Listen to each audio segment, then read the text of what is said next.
Welcome back, everybody. I'm Jerry, and today we have part 7, I believe, of the free agent grades. Hopefully, you've watched plenty of the other videos. They've been doing pretty good, so I appreciate all the views and the likes. And let's get the subscribers up. I believe we're at 92 right now, so I'm trying to hit 100 before April. We're on pace for that. Should be pretty easily with how it's been so far, so keep it up. I appreciate it. Getting out a lot more videos as of recently, especially with these free agent grades and stuff to look forward to. I'm going to do a grade of every single team one way or another. I might go by division. Not really sure exactly how I'm going to do that, but I will be having that out. I'm actually going to do a trade grade video as well. And then I will get back to the Bears content for all the Bears fans out there that have been listening to the Bears pod. We're going to continue that. It's just been tough to fit that in with all these videos. So thank you for watching. Subscribe. Let's get into it. Brandon Powell.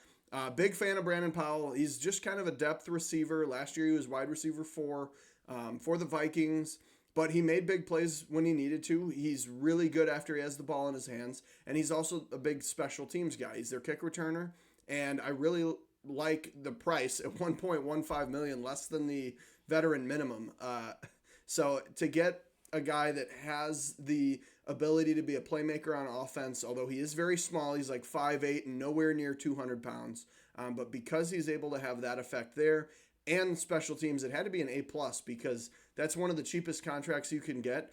And he might be playing wide receiver 3 this year with KJ Osborne being gone. So we'll be interested to see what happens. But I really like the pay, and this is definitely a prove it year, but I honestly think it's a little too low on the money. I think they got a great deal. So the Vikings and Brandon Powell get an A plus. Josey Jewell, this one was just interesting to me. I think Carolina was kind of picking at scraps at this point. I don't love Josey Jewell. I don't think he's great, and the 7.58 million is a fine contract, but it's very comparable per year to like what TJ Edwards got, and he ended up being, higher up, like towards the top in tackles in the league, and a sweet deal over there for Chicago. And then Josey Jewell, and you can't just compare 1-to-1, but I just don't think he's in the correct pay range there. You probably are closer to $5 million a year, and it's a 3-year deal.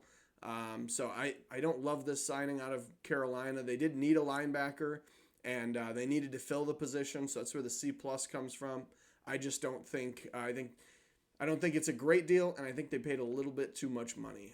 So it gets a C plus for Josey Jewell to the Panthers, as well as Jalen Mills. I think this is another kind of picking at scraps as far as safeties. Clearly didn't want to pay one because there is some out there. I would assume like Justin Simmons and some other ones are slipping my mind right now, but a lot of safeties off the board, and Jalen Mills just getting that veteran minimum for, basically just having green hair, cool nickname, Green Goblin, a fine safety, but I don't really know what the Giants are doing. Is this a prove it year? He's not necessarily young. I don't know. It just seems like they're filling the spot. So I don't have much more to say about it. Jalen Mills to the Giants gets a C plus. Lavonte David, I love this one. I love keeping players around. It seems like a lot more often than not, when a player's finished with their career with a team, they do end up going somewhere else. And, they might even spend just 1 year with another team and then they retire. And I do think it's cool when you can stick with a team your whole career. So I hope Lavonte David can do that. And he's actually been improving significantly. He's probably had his best year this past year in like 8 years. His last really good year was around 2016. And he kind of fell off from there. He did deal with some injuries. But these last 3 years, he's just exponentially gotten better. And even if you look just at a box score, you can see the tackles for a loss, and sacks have all went up these last 3 years. And his play has been on the up. And like I said, keeping around a guy that you like, I think Lavonte David could still be regarded as like a top half linebacker at the very least.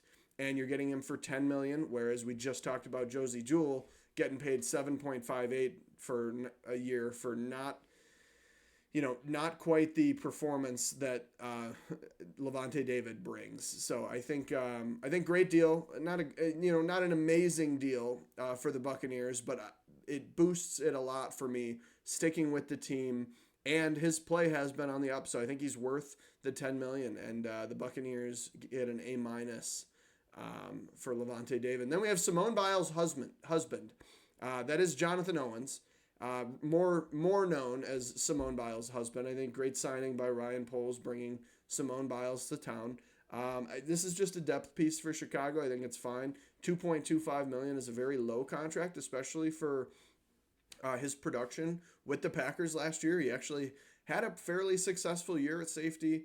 I believe most of his playing time has just been the last 2 seasons, and he's been a good tackling safety. I don't think he's gotten any interceptions these past few years. Now that I think about it, but I know he had a fumble return for a touchdown last season, and he's made some plays. So as a depth guy that's going to fill in if Jaquan Brisker gets injured.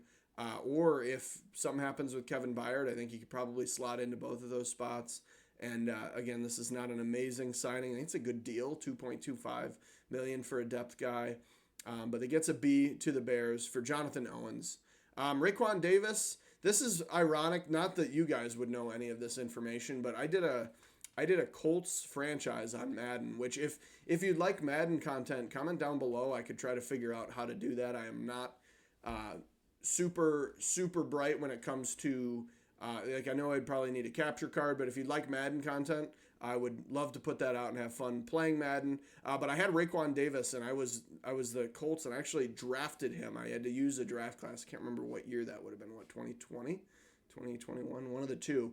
But I used a generated draft class, and Raekwon Davis was on pace for like a Hall of Fame career on the Colts. So I'm wondering if that can come true. That is not why this grade is so high, but it's more because now he's going to be next to a similar sized guy in DeForest Buckner, and they just re-signed Grover Stewart. So between those three, I think this puts Raekwon Davis in a perfect situation to elevate his career.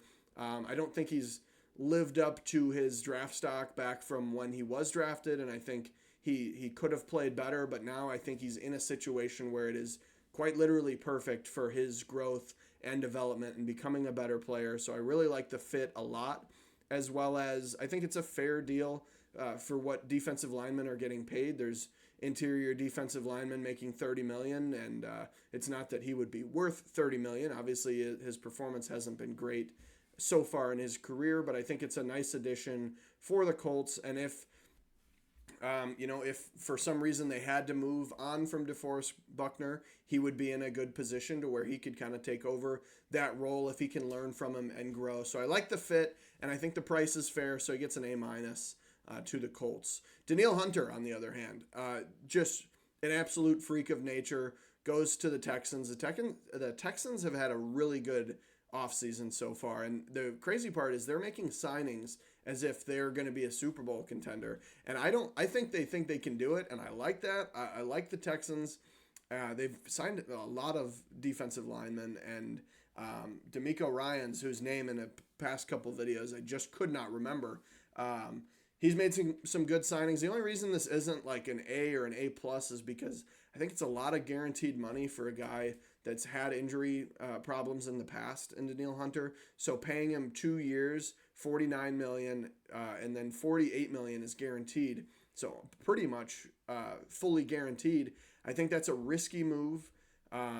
And if you are still in the boat of rebuilding, I don't know if he really does anything for you in 2 years. So I guess for these 2 years, you're going to have a solid player. But if he gets injured, you're kind of screwing yourself, I guess. That's the one big concern. But I do like the aggressive move by the Texans. And again, the only thing that's really bringing this down to a B+ is signing an injured guy to a fully, not an injured guy, but a guy with injury history to a fully guaranteed contract for 2 years. So Danielle Hunter, the Texans, gets a B+. Jordan Poyer, another A+ grade. We haven't had many of these, but it's just the Dolphins are kind of in that group where this is their time to contend for a Super Bowl, and getting All-Pro Poe for $2 million is a steal of a deal. This is similar to the Russell Wilson signing. Just a guy that's getting paid by their former team in the Bills. Doesn't need to take a lot of money, so he can go be with Jalen Ramsey, Xavier Howard, and a couple of the other big signings that they've had on defense, as well as, Tua, Tyreek Hill, Jalen Waddle, A-Chain, Mostert, all these talented players on the Dolphins. So I think it's a good signing for the Dolphins, and the price, $2 million, is unreal as my watch decides that they wants to talk to me. A+ for Jordan Poyer to the Dolphins. Willie Gay Jr., unfortunate name for him. Finger is pointing at not the gay, but the G, because Willie Gay is a G, and got a not probably just maybe a fair contract, but I think he's probably worth a little bit more than that. So he gets a B for me to the Saints. Definitely a position of need. And for some reason, did the Saints have Willie Gay Sr.? This just crossed my mind. I could be completely wrong about that. But I want to say, did Willie Gay Sr. even play football? That's another great question. But for some reason, I just got in my mind Gay on the back of a Saints jersey. Not for any particular reason. I actually like the Saints. But anywho, not the point. Willie Gay, 1 year, $5 million contract. I think it's fine. It's filling a position of need. It's a pretty fair deal. So it just gets a B. Didn't blow me away. But good signing. Isaiah McKenzie, I was questioning and contemplating and all those words if to even put this in the video. I mean, he's a depth receiver, kick returner, punt returner, $1.2 million. Again, I like the effect Brandon Powell had. He's also younger and in my opinion, done a little bit more. Isaiah McKenzie's kind of on his last leg here, and I just think it's fine. I would have liked to see a bigger signing out of the Giants. A massive signing for receiver in some way. That's clearly a big need. And like I said, all of their signings so far have just been fine. I don't know what they're doing. Like, they had a really bad year last year, and there's a reason they have the 6th overall pick. And this just it's an odd move, but sure, he's a guy, C+, whatever, move on. CJGJ goes back to the Eagles. I like this one a lot. Just he's familiar with the defense. He seemed Philly's just more of a fit with his trash talking and his antics. He just belongs in Philly, and the fans will probably love the antics again. And he was fine on the Lions, but I think $11 million is a pretty fair price for him. At safety, not that he's comparable to Xavier McKinney, but he just got $17 million a year for 3 years. So the fact that, or was it 4? It might have been 4. Yeah, it was 4 years for for Xavier McKinney. So 3 year, $33 million. This was the max. I couldn't find the base at the time I'm recording this video, so it's less money per year, and that's just the max that he can get. I think Philly's a good fit for him. They need that position again. A- is just got to be the grade for this one. And then last of the video, Austin Hooper. Again, this is another fine one. I couldn't find the base contract here, so it's just a max contract. He's just another, he might. I think so. They brought back Hunter Henry, so Austin Hooper is going to be tight end too. I would assume they're going to use a decent amount of tight end sets, and I feel like this is a good deal for Austin Hooper. He's made big plays in the past and been a guy. So it's just a B-. Again, not a super exciting signing, but I think it fills a nice need in tight end too for the Patriots. And again, the price is very fair, even less than we talked about the other day. Gerald Everett going to the Bears for $6 million a year. So the max for him is for Hooper's 4.25. So I think it's a good deal there. So it just gets a B-. Again, this is not a huge signing by any means. So it's nothing to go crazy over. But I like it. So it gets a B-. And that is going to do it for this video. Again, thank you for watching, and thank you for the views that have been picking up. If you could like the video, I'd appreciate it. Comment down below if you thought I got any of the grades wrong or what you would change. Subscribe, and thank you for watching. Have a great day.